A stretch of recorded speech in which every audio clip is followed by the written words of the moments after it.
ఏంటి పల్లవి ఇంటికి వచ్చేంత వరకు ఉంది. నెక్స్ట్ పేజ్ ఏమై ఉంటుంది అంటే పల్లవి వచ్చిన తర్వాత ఏదో జరిగింది. పల్లవికి కేసుకి ఏదో సంబంధం ఉంది. అదేంటో మనం వెంటనే కనిపెట్టాలి.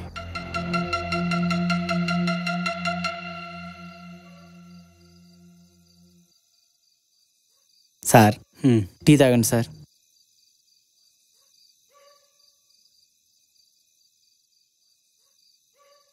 ఏంటి సార్ కేసు మీద అంతగా స్టడీ చేస్తున్నారు? 1 అవర్ అయినా రెస్ట్ తీసుకోండి సార్. పోలీస్ జాబ్ నా చిన్నప్పటి కల. ఎంతో ఇష్టంగా కష్టపడితే నాకు ఈ జాబ్ రాలేదు.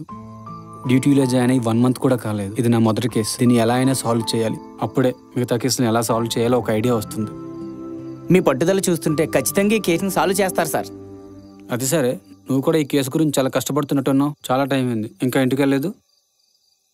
నాకు ఈ మధ్య పెళ్ళైంది సార్. ఈ సిటీలో అద్దెంట్లో ఉండడం చాలా కష్టం అవుతుంది. ఒక సొంత ఇల్లు ఉంటే బాగుంటుంది. ఈ కేసుని సాల్వ్ చేసి ప్రమోషన్ తెచ్చుకుని ఆ వచ్చిన డబ్బులతో ఒక సొంత ఇల్లు కొనుక్కోవాలని సార్. కొత్తగా పెళ్ళైంది అంటున్నావు, చాలా టైం అయింది. సార్ సరే పద ఇంటికి వెళ్దాం. అలాగే సార్.